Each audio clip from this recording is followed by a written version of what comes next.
नमस्कार। आप देख रहे हैं loud India TV. Loud India of TV के ऊपर इस समय देश के मशहूर star journalist, star editor Shri John Dayal हैं। जॉन दयाल के बारे में सिर्फ इतना कहना है कि हमारे देश में जो जीवित पत्रकार हैं, कुलदीप नैयर के बाद सबसे महत्वपूर्ण लोगों में जॉन दयाल हैं। जॉन दयाल की दृष्टि, जॉन दयाल का सोचना, जॉन दयाल का बोलना जलेबी नहीं है, स्ट्रेट फॉरवर्ड क्लीन लैंग्वेज में।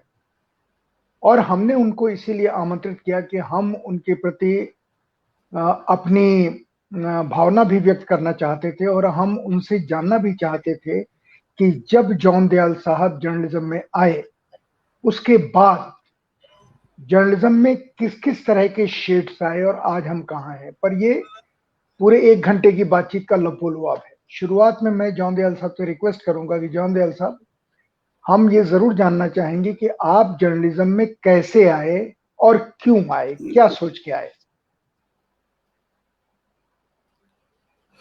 मैं पढ़ने तो आया था दिल्ली विज्ञान, मगर विधि शायद कुछ और ही चाहती थी। और शायद जितना मैं अपने आप को विज्ञान में high school, higher secondary school में समझता था 30 मार्क का, और जो नंबर्स भी बता रहे थे उतना 30 मार्क का नहीं था। तो एक अवसर मिला अप्रेंटिसशिप करने का, और मैंने सोचा कि ऐसे अवसर बार बार नहीं आते हैं, और उसको मैंने ग्रैब किया। तो पहली 2 जॉब्स तो आप कह सकते हैं कि ट्रेनिंग ही थी। उसके बाद 1969 1969 में लिंक हाउस आया, पेट्रियट और लिंक मैगजीन में। जी, और तब मैंने पाया कि शायद मैं ठीक जगह हूँ।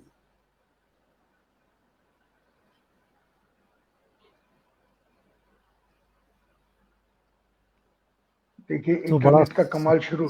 जी, बड़ा सरल कहानी है आने की। और मेरा ख्याल है एक तरीके से ट्रेनिंग, अगर अब आप रेट्रोस्पेक्ट में देखते हैं तो शुरू से हो जाती है। हम लोग दक्षिण भारतीय हैं, जैसे दिख भी रहा होगा, मगर मेरी परवरिश अत्यंत उत्तर भारत में हुई है, कश्मीर में, शिमला में, देहरादून, गढ़वाल।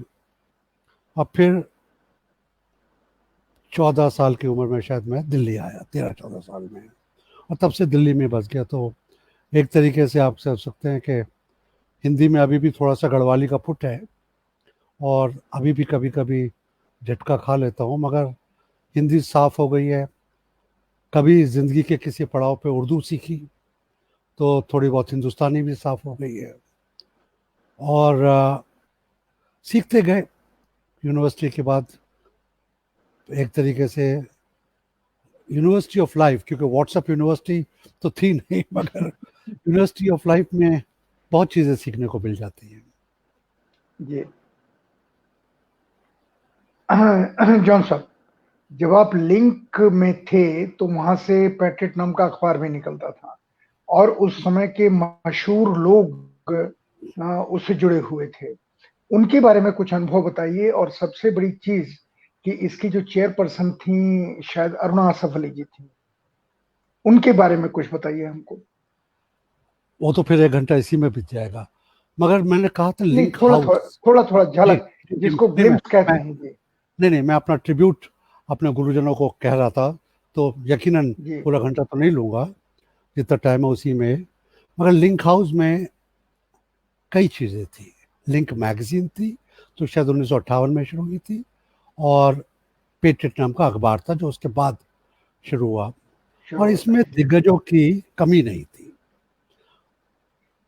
तो अरुणा जी चेयरमैन थी, बालिगा साहब, डॉक्टर बालिगा, मशहूर डॉक्टर भी थे, और फ्रीडम फाइटर भी थे, और संपादक थे बम्बई के जी, और एदत्त डॉक्टर नारायणन। बालिका बम्बई के सर्जन थे। जी, जी हाँ।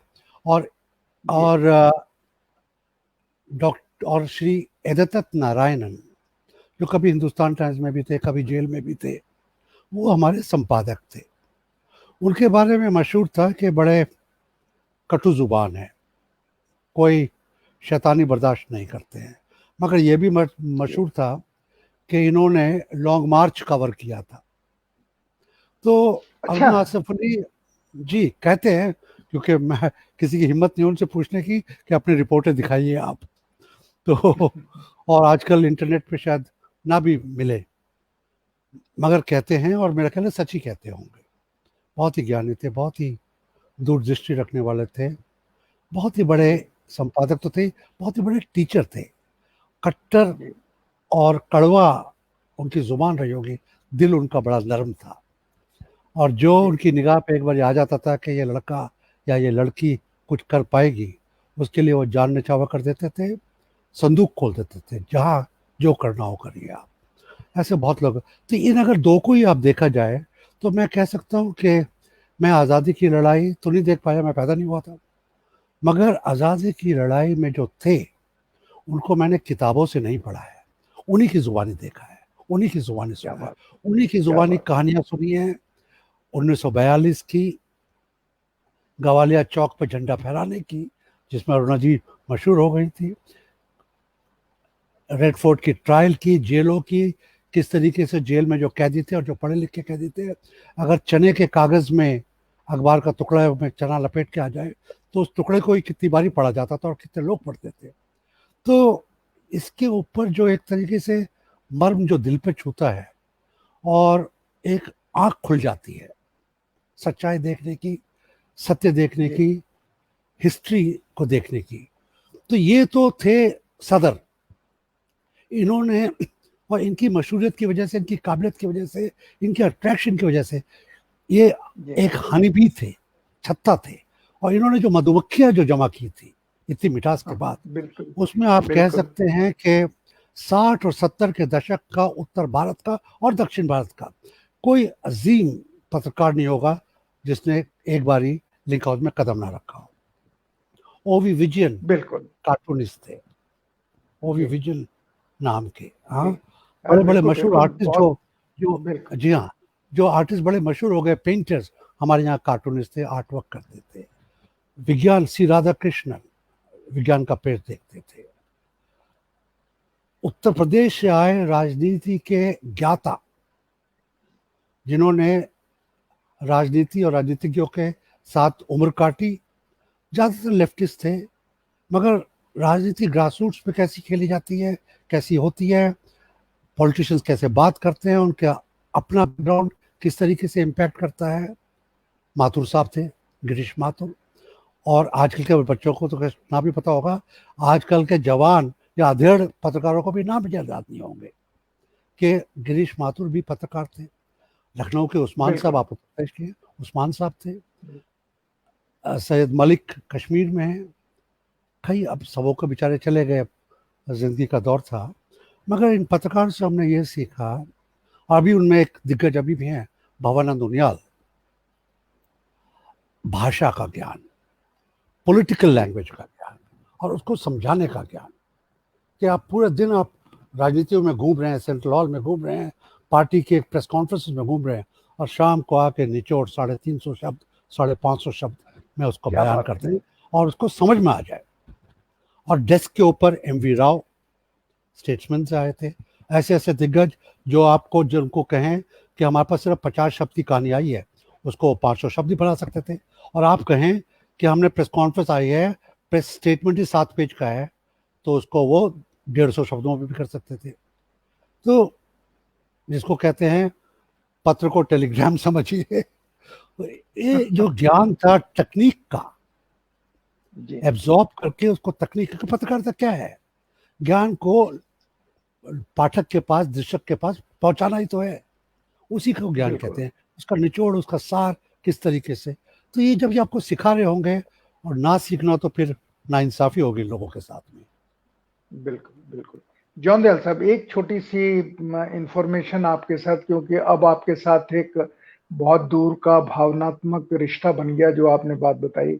मेरे बड़े भाई थे सर्वाधार सिंह राठौर, बम्बई में हम लोगों का काम था। डॉक्टर बालिगा हमारे परिवार के डॉक्टर थे, फैमिली डॉक्टर। और डॉक्टर बालिगा से मैं कम से कम दसियों बार मिला हूँ। उस दौरान मुझे क्या पता था कि इतने बड़े आदमी हैं। उनका चेहरा मेरे दिमाग में है। उनके बाल नहीं हुआ करते थे और बिल्कुल चमकता हुआ चेहरा था।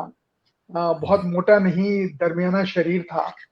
लेकिन आपने जब डॉक्टर बालिका का नाम लिया तो मुझे डॉक्टर बालिका पूरी तरह से याद आ गए। एक आपसे मैं ये जानना चाह रहा हूं, इस बात को यहीं रोक करके, कि आपने जो सीखा शुरू में, जिन महान पत्रकारों के आपने नाम लिए, जिनकी कला का, ज्ञान का आपने वर्णन किया, जिनको आपने एक तरह से ट्रिब्यूट दिया, इन लोगों से जो भी आपने सीखा, जब आपको फैसला करने का वक्त आया, आप संपादक रहे, आप निर्णायक रहे, आपने किस तरह के पत्रकारों को मौका दिया और उनमें से कौन कौन पत्रकार याद हैं? पर उसके पहले आपने खुद जो रिपोर्ट लिखी हो, वो रिपोर्ट अगर याद हो और उनकी कोई घटनाएं याद हो तो जरूर हमें बताइए। नए पत्रकारों को इससे बड़ा फायदा मिलेगा। पहली बात तो हम लोगों ने सीखी सच बोलना।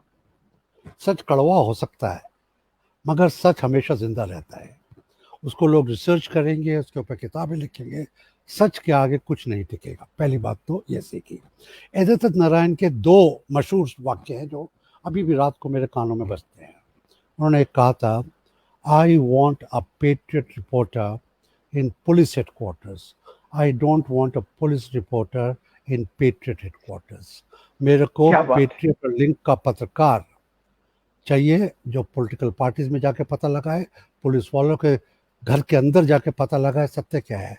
मेरे को पुलिस का या किसी पॉलिटिशियन का या किसी और किसी का घुसपैठिया अपने दफ्तर में नहीं चाहिए। नहीं जी। इसका आप साफ है। आप हैं क्या बात। पत्रकार, आप हैं रीडर के नुमाइंदे, आप हैं संपादक की आंख और कान। और उसके बाद जब आपकी ट्रेनिंग हो जाती है तो इतना का ये कहना था कि अगर मैं आपके शब्द के ऊपर विश्वास कर रहा हूँ, आपकी लेखनी पे विश्वास कर रहा हूँ, आपने जो कहा उस पर विश्वास कर रहा हूँ और उसको छाप रहा हूँ और अपनी इज्जत और अपने अखबार की इज्जत पे खेल रहा हूँ, तो मैं आपकी बाकी बातों पे क्यों ना विश्वास करूँगा। कभी मेरे किसी बिल के ऊपर किसी अकाउंटेंट की उन्होंने दस्तखत नहीं करने दिए।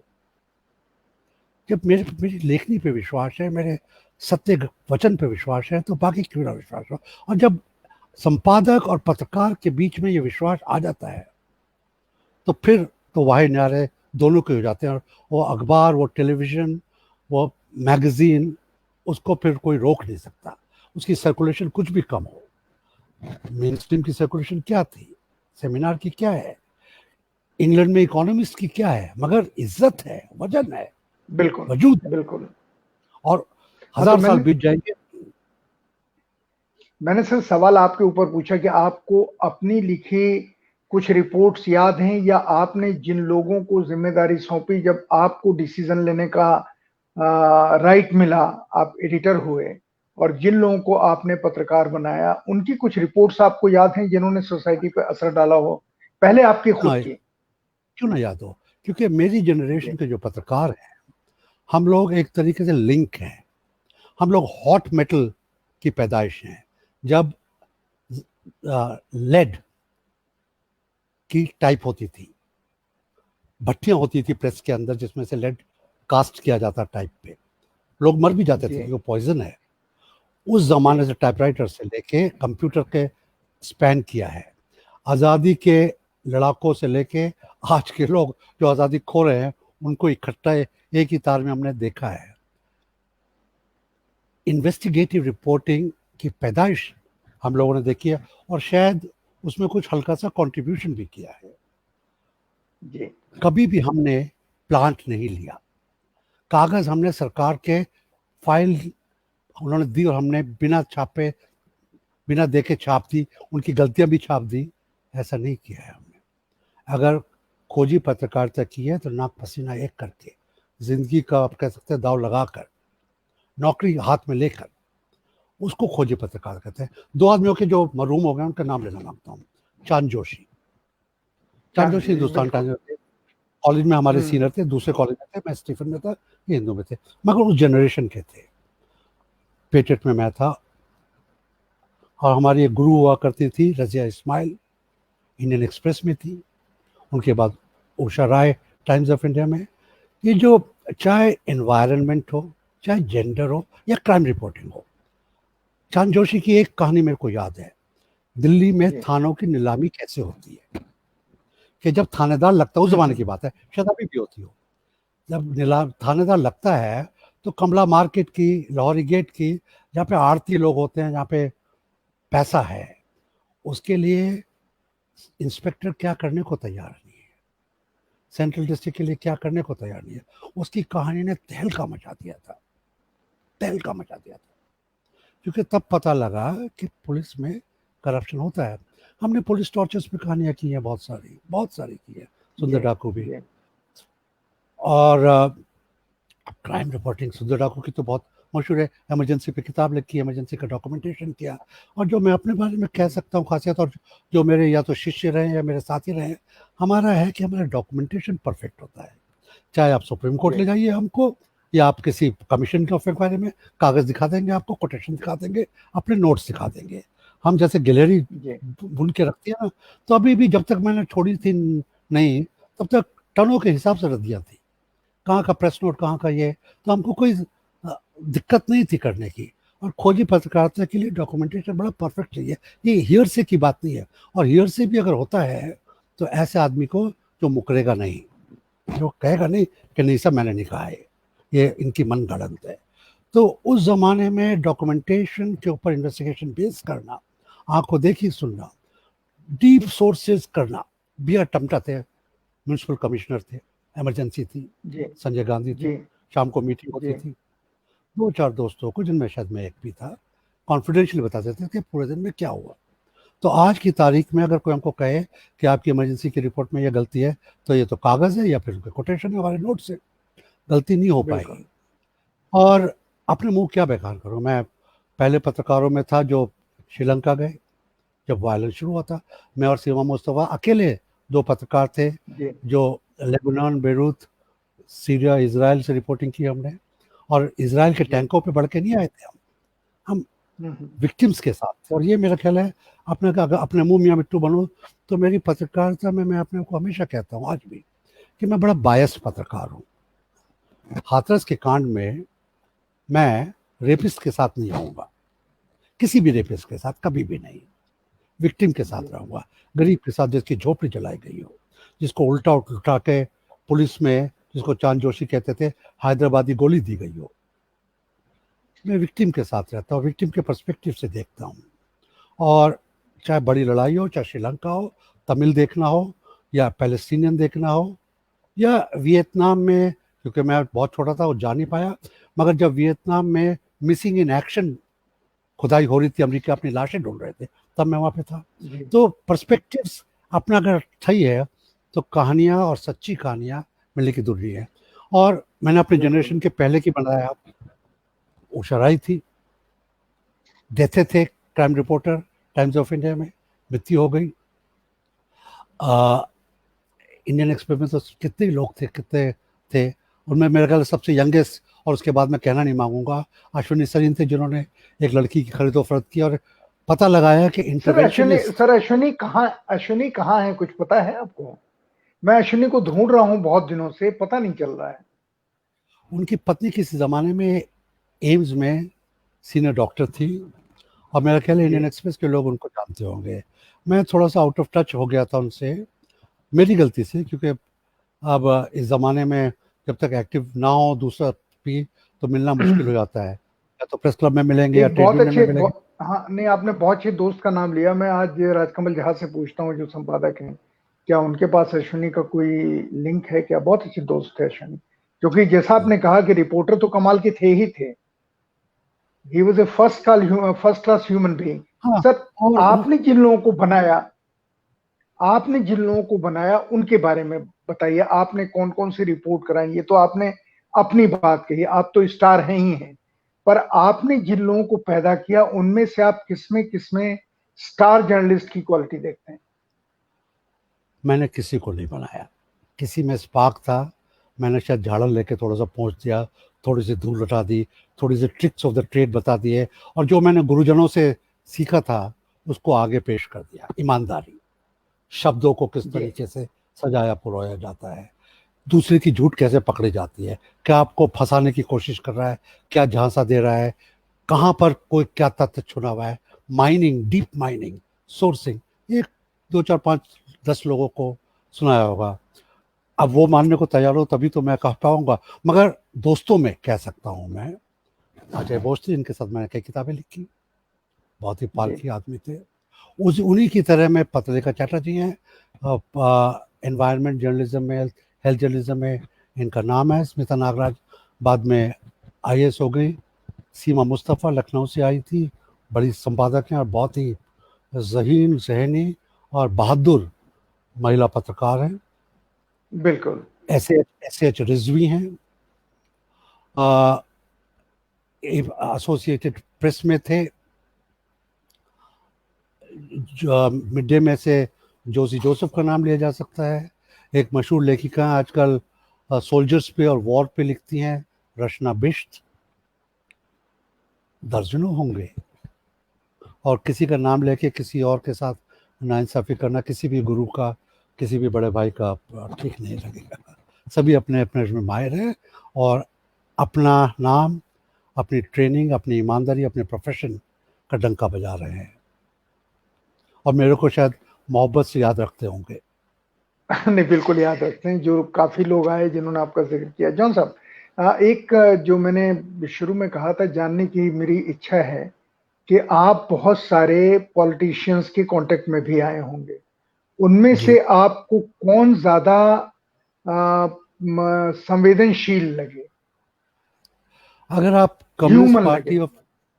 कम्युनिस्ट पार्टी ऑफ इंडिया को छोड़ दें, जिसमें एम फारूकी, वहाँ पे एक से एक बढ़ के लोग थे। अभी भी आज अगर आप डी राजा की भी बात कर रहे हैं तो बहुत ही मार्मिक आदमी है, बहुत ही साफ दिल और नरम दिल आदमी है। मगर आप जिसको कह सकते हैं मेन स्ट्रीम पार्टीज में बहुगुना, और जित्ती बाबू, जितेंद्र प्रसाद मेरे को अच्छे लगे, और लाल बहादुर शास्त्री के तकरीबन तीनों ही बेटे मेरे को अच्छे लगे। कमलापति त्रिपाठी जी तो हमारे पूजनीय थे, मगर राजेश उनके, और उनके पिता यूपी में से तो इनको कह सकता हूँ, हरियाणा पंजाब में भी थे कई, हरियाणा पंजाब में बहुत थे इनफैक्ट। पंजाब में अनडिवाइडेड पंजाब के बहुत लोग थे जिनका मेरा ख्याल है राजनीति पर, सोशल लाइफ पर और मूवमेंट्स पर बहुत असर था। क्योंकि एक तो वो भगत सिंह की ट्रेडिशन से आते थे, वो एक तरीके से पावर के विरोध में आते थे, वो लालसा नहीं रखते थे किसी चीज़ की, किसान से जुड़े हुए थे, मजदूर से जुड़े हुए थे, और गरीब से जुड़े हुए थे, चाहे उनकी जात कुछ कुछ भी रही हो। मगर उनके अंदर जो मर्म उन्होंने या तो आइडियोलॉजिकली सीखा था या जिंदगी बिता के, वो था। जॉर्ज फर्नांडिस भी उनमें से कह सकते हैं, हालांकि जब वो मंत्री बन गए उनके बाद जो उनका पैंतरा रहा, उनके मेरे को खिलाफत भी करनी पड़ी, मगर वो भी थे, उनको भी नकारा नहीं जा सकता। और कांग्रेस के अंदर तो मैंने कई आपको नाम ले ही दिए। राज्यों में राजेश्वर राव थे, आंध्र में, तमिलनाडु में उन दिनों उत्तर भारत में बहुत कम लोग आते थे, मगर मुरसोली मरान थे, जी राज्यसभा में थे, और बहुत ही, राज्यसभा के अंदर इनफैक्ट क्रीम थी। हाँ, अगर आप देखें तो सीपीआई के जो लोग थे क्या बोलते थे, हम लोग प्रेस गैलरी से उनको मंत्र मुग्ध जिसको कहा जाता है सुनते थे, चाहे वो अंग्रेजी में बोल रहे हो या हिंदी में बोल रहे हो। और क्या बड़ी बड़ी डिबेट्स होती थी, चाहे हाउस में कोई ना बैठा हो, प्रेस गैलरी में कोई ना बैठा हो, मगर मुद्दा जो है उसके ऊपर, और सब लोग इंग्लैंड से पढ़ के आए थे, शांति निकेतन से पढ़ के आए थे, जुबान में एक जज्बा था, एक शालीनता थी, वो मेरा ख्याल है। उसके बाद भी मैं पार्लियामेंट कभी कभी जाता हूँ, गैलरी में देखता हूँ, वो नहीं मिलेगा, गाली गलौज आपको मिल जाएगी जो उन दिनों नहीं होती थी। तो मेरा ख्याल है वो रात गई बात गई, ये ज़माना ही और था।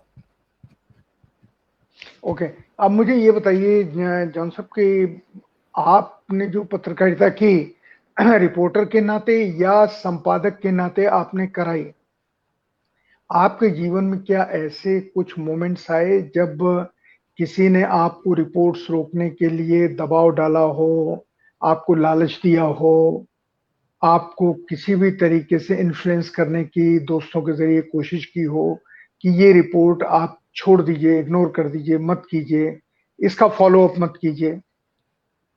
हाँ, मगर उससे पहले मैं बताना माँगूँगा, क्योंकि कई बार ये दिमाग से बात उतर जाती है कि अखबार छोटा हो या बड़ा, मैंने पहले भी कहा था, उसकी सर्कुलेशन, उसका साइज़ कुछ भी हो, उसका संपादक और उसका संपादकीय और उसका एडिटोरियल कंटेंट उसके पत्रकार बनाते हैं।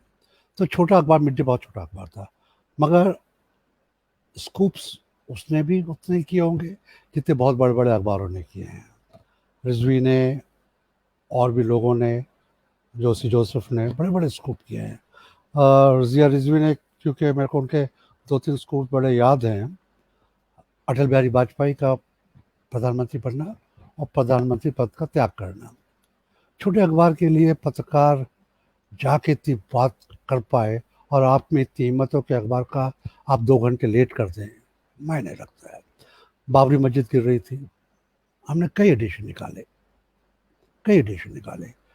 पहली गुंबद तोड़ी, क्योंकि पत्रकार बता रहे थे और हम कह रहे थे कि आज के रीडर को हमको कतई, टीवी का ज़माना नहीं था, कतई जो भी हो रहा है उसको बताना है। तो उस वक़्त वो था। उसके बाद धमकी आती है या नहीं आती है, मेरा ख़्याल है पेटेंट के ज़माने से लेके मिड डे के ज़माने तक धमकियाँ आई, जान की, जीवन की, जेल की, पुलिस वालों की।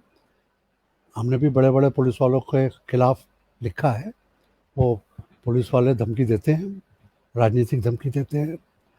लालच, एक बार वो समझ में आ जाए कि लालच से नहीं मानने वाला है, तो फिर उसके बाद वो लालच नहीं देते हैं, फिर वो किसी और को दे देंगे, कहेंगे इसको छोड़ो। और अगर हमने लालच दे के बात मान ली होती तो आज जो ज़िंदगी हम जी रहे हैं, जहाँ रह रहे हैं, बिल्कुल। उसको तो फिर नहीं, कहीं कुछ और ही होते, कुछ और ही होते।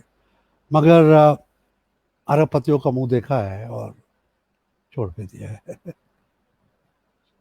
और एक ज़माना जॉन था दयाल जब हम, साहब, जी, जी, जी, पूरा मैं कीजिए। कह रहा था, नहीं, मैं कह रहा था कि एक ज़माना था जब हमने एक बड़े धन्ना सेठ के नए अखबार में नौकरी की, तो बाकायदा चेक से तनख्वाह मिलती थी। हमने प्रेस क्लब में जाके देखा कि मियाँ इस सेठ के हम पहले मुलाजिम हो गए जो चेक से तनख्वाह लेते हैं। क्योंकि मशहूर था कि पत्रकारों को हफ्ता मिलता है।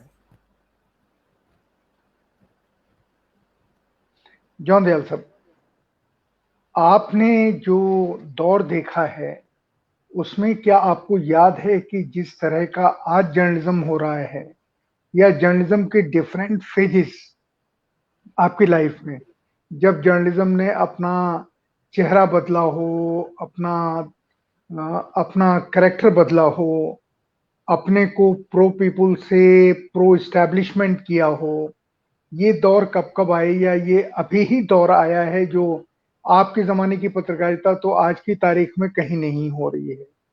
3 अखबार हैं, 4 अखबार जो टिमटिमा रहे हैं प्रिंट में, जिसमें हिंदू का नाम ले सकते हैं, फ्रंटलाइन का नाम ले सकते हैं, इंडियन एक्सप्रेस का ले सकते हैं, टेलीग्राफ का ले सकते हैं, इसके अलावा कोई दिखाई नहीं देता। और टेलीविज़न ने तो जिस तरीके से पत्रकारिता का नया चेहरा सामने रखा है, वो डराता है। इनके बारे में मैं आपसे जानना चाहता देखिए, मैं पुराने ज़माने का पत्रकार हूँ, वामपंथी पत्रकार अपने आप को मानता हूँ मैं। तो ये बात तो आप मानेंगे कि पत्रकार अगर ओनर बन जाए तो उसके बाद मुश्किलें आ जाती हैं। अगर पत्रकार नौकर-नशी है, नौकरी कर रहा है, तनख्वाह पे पत्रकारिता कर रहा है, तो उसको ईमानदारी का एक पुट रहता है। और ये पुराने ज़माने में था। पत्रकार अखबार तब भी धन्ना सेठ चलाते थे, हिंदुस्तान टाइम्स बिरला ही चलाते थे, वो भी जुट मिल थे। रोहतास नगर में क्या हो रहा है वहाँ पे भी रिपोर्ट नहीं होता था, मगर जो उनके संपादक थे वो अड़ जाते थे तो अड़ जाते थे। इंडियन एक्सप्रेस गोइंका चलाते थे, जो धन्ना सेठ भी थे, राजनीतिक भी थे, मगर उनके एस मुलगांवकर हो या अजीत भट्टाचार्य हो, उस जमाने की बात कर रहा हूँ मैं, उसके बाद के पत्रकारों जी की जी बात नहीं कर रहा हूँ। अगर वो अड़ जाते जी तो अड़ जाते थे। और गोयनका को भी, जूट प्रेस को भी एक तरीके से संपादक के सामने घुटना पड़ता था। थोड़ा बहुत कॉम्प्रोमाइज होता होगा, मगर मुख्य मुद्दों पर कॉम्प्रोमाइज नहीं होता था। यही नहीं होता था। गिरिलाल जैन के आखिरी फुट तक टाइम्स ऑफ इंडिया का भी हाल था। जॉर्ज वर्गीस भी थे वहां पे, हिंदुस्तान टाइम्स में भी थे। जी बिल्कुल बिल्कुल। तो ये आप देख के चलिए कि ये जो है, संपादक अगर अड़ जाता है तो कुछ नहीं कर सकता। पत्रकार को, मैंने कॉरेस्पॉन्डेंट को, रिपोर्टर के ऊपर मैं कुछ बोझ नहीं डालना मांगता।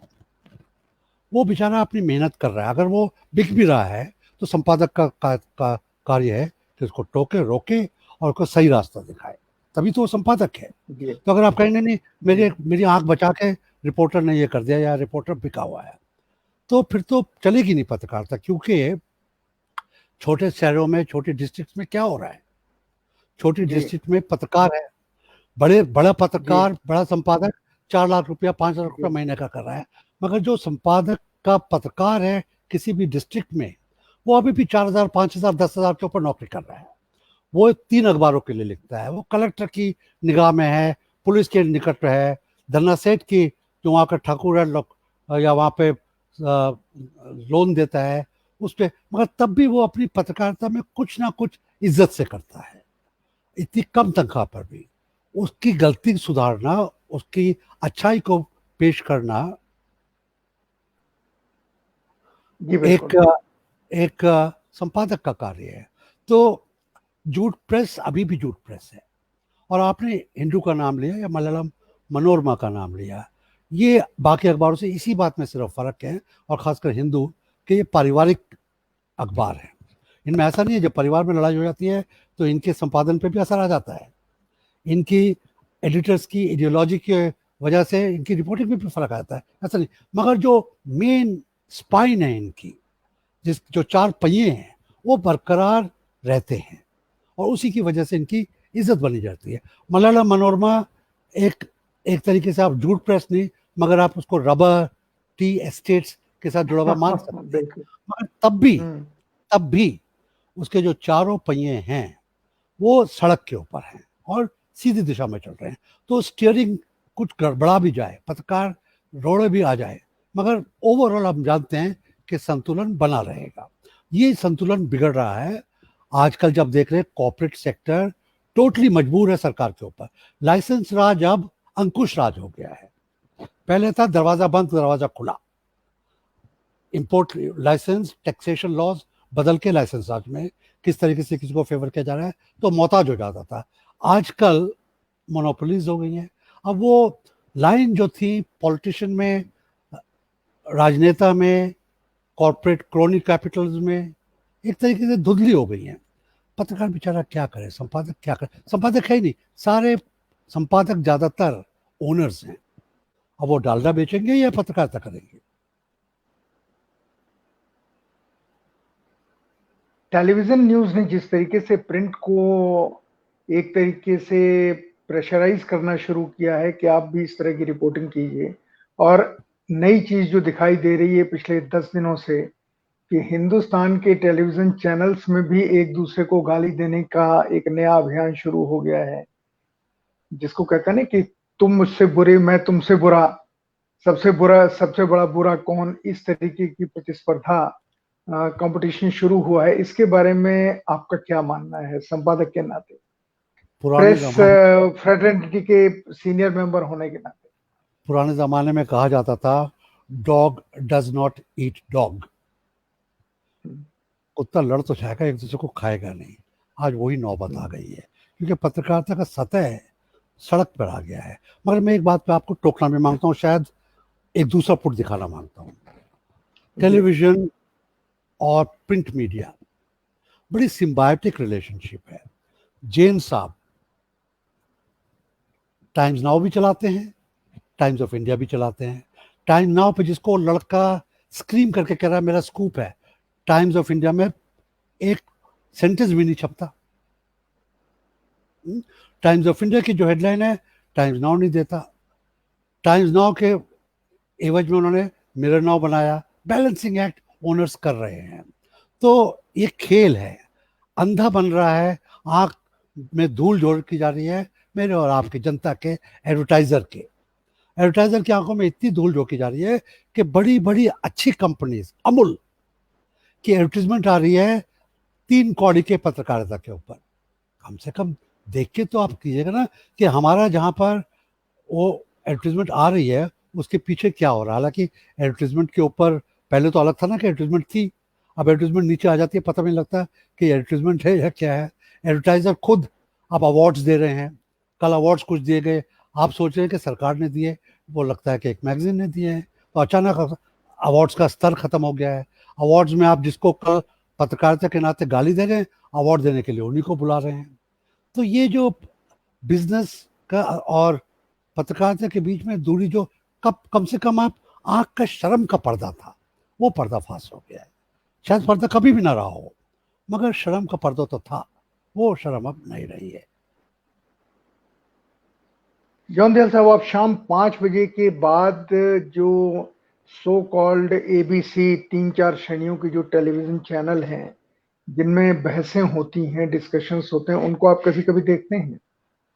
पिछले 6 महीने में तो नहीं देखा, मगर पहले मैं टाइम्स नाउ में, CNN, IBN में, इंडिया टुडे में जाता था, डिबेट्स में भाग लेता था। स्ट्रैटेजिक अफेयर्स पे, फॉरेन अफेयर्स पे, डोमेस्टिक अफेयर्स पे, कम्युनलिज्म पर, क्राइम पर। इकोनॉमी पे बहुत कम, क्योंकि मैं शायद उतना बड़ा ज्ञाता नहीं हूँ उस बात में। अपनी बात कहता था, मगर 2 बातें तो साफ थी, लोग शायद मेरे को सुनना नहीं मांगते थे, सिर्फ बैलेंस करने के लिए, टोकन कि हमने एक रखा है जो बोल रहा है, बाकी उसको घेरेंगे, हम भी घेरेंगे।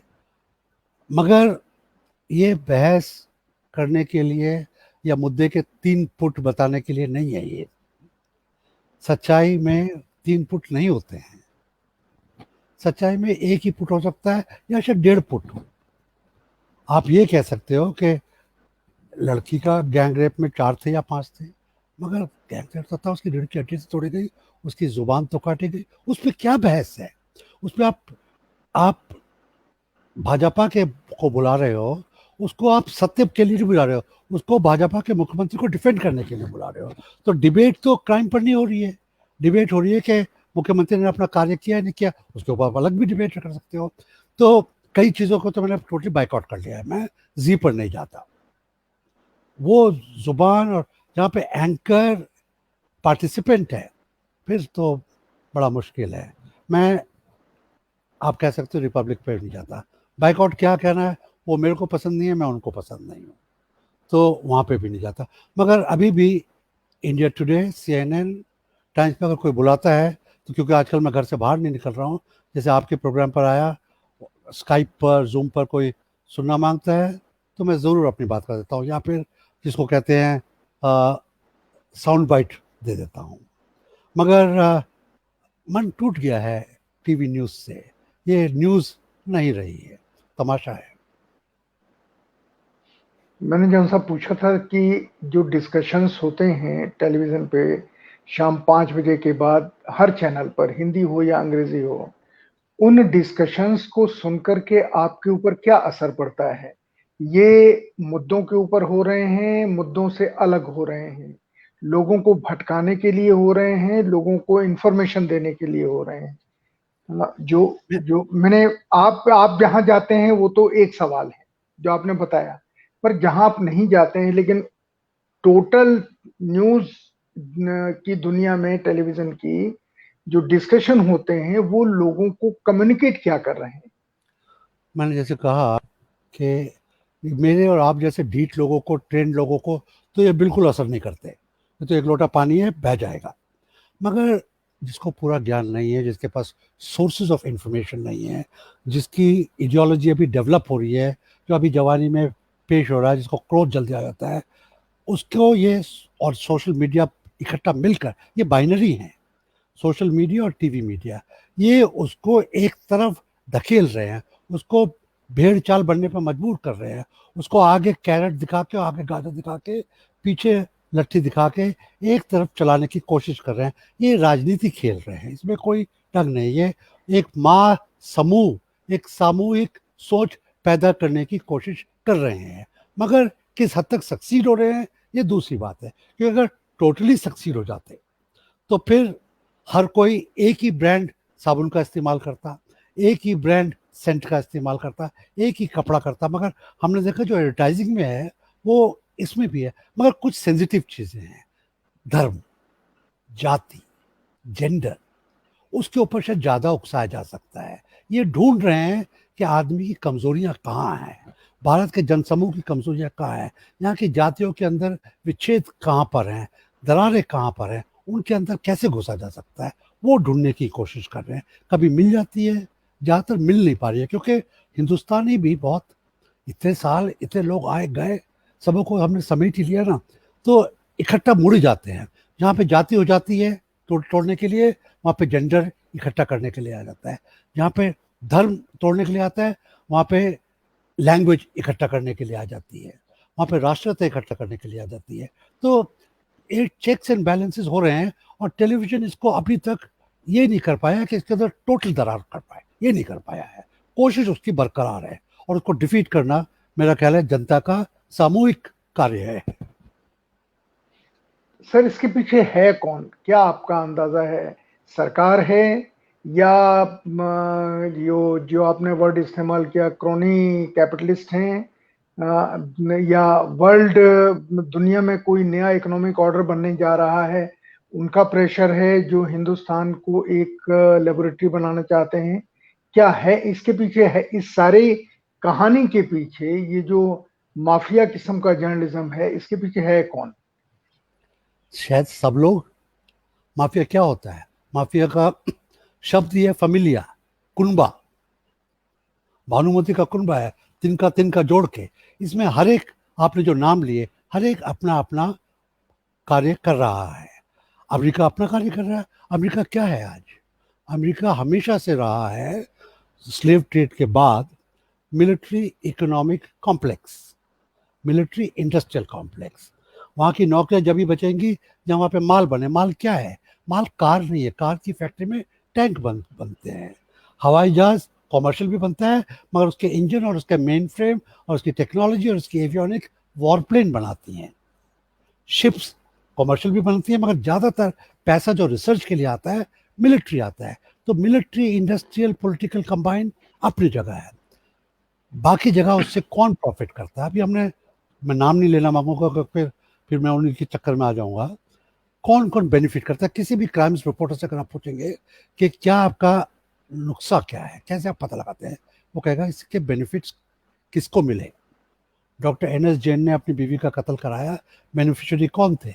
जो बेचारे 5,000 रुपये पे कातिल आए थे वो तो फांसी चढ़ गए। बेनिफिशियरी खुद जैन साहब थे, उनकी माशूका थी, उनकी माशूका के दोस्त थे। एक किस्सा बता रहा हूँ जिसको हम लोगों ने स्कूप किया था। बिल्कुल हाँ, बिल्कुल। तो उसमें आपको ये ढूंढना पड़ेगा कि इसके बेनिफिशियरी कौन हैं, और बेनिफिशियरी इसमें साफ हैं, ताक पे बैठे हुए हैं सब, या शाख पे बैठे हुए हैं आप कह सकते हैं। हर एक को पता है कौन कौन बेनिफिशियरी रहा है। और इमीडिएट शॉर्ट रन में तो बेनिफिशियरी आपको लगेगा कि आज की राजनीतिक पार्टीज हैं या जो रूलिंग पार्टीज हैं, क्योंकि इनको इमीडिएटली सत्ता मिली हुई है। मगर क्या ये लॉन्ग टर्म के भी बेनिफिशियरी हैं, ये सोचने की बात रहेगी।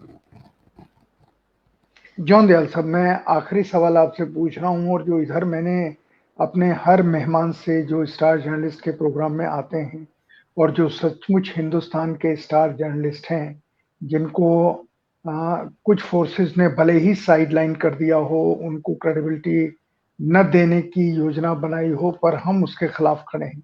मैं एक सवाल आखिर में पूछता हूं कि क्या नए लड़कों को जर्नलिज्म में आना चाहिए, और अगर आना चाहिए तो क्यों आना चाहिए, और उसमें क्या सावधानियां रखनी चाहिए? नए लड़कों को ही नहीं, नई लड़कियों को भी आना चाहिए, और भी कोई जेंडर का आना मांगे यकीनन आना चाहिए। मेरे विचार से इससे ज़्यादा अच्छी प्रोफेशन है नहीं। मैं अपने परिवार में क्या, अपने एरिया में पहला पत्रकार हूँ, मगर मेरी देखा देखी, मेरा छोटा भाई मिडिल वार्ड कुछ सालों तक पत्रकार रहा, फिर वो प्रोफेसर बन गया, चला गया। मगर मेरा छोटा भाई वो इंडियन एक्सप्रेस में फ़ोटो एडिटर था।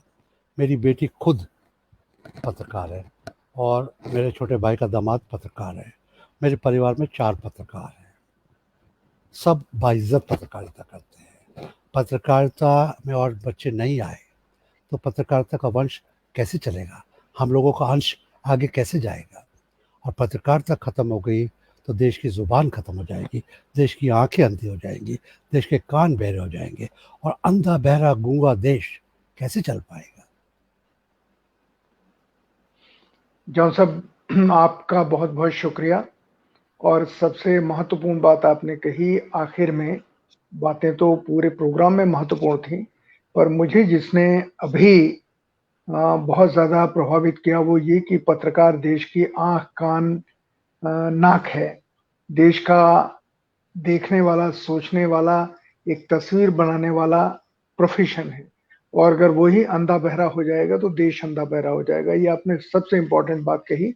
और मैं ये मानता हूं कि जो लोग इस प्रोग्राम को देख रहे हैं या इसको अभी, और जब ये आपके पास आएगा आप देखेंगे, तब आपको पता चलेगा कि हमारे देश में कैसे कैसे पत्रकार हुए हैं।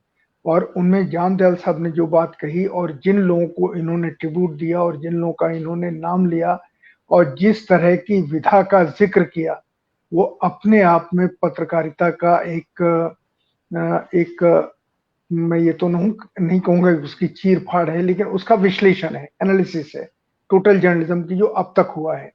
आगे जो हो रहा है उसके उदाहरण के रूप में उन्होंने एक सहारनपुर की रेप पीड़िता का वर्णन किया कि ये ऐसा कैसे हो सकता है। सत्य तो एक ही होता है, सत्य दो तरह से नहीं देखा जा सकता। जॉन दयाल साहब, आपको बहुत बहुत धन्यवाद, शुक्रिया। आप हमारे बीच आप आए और आपने इतनी महत्वपूर्ण बातें लोगों के सामने रखी।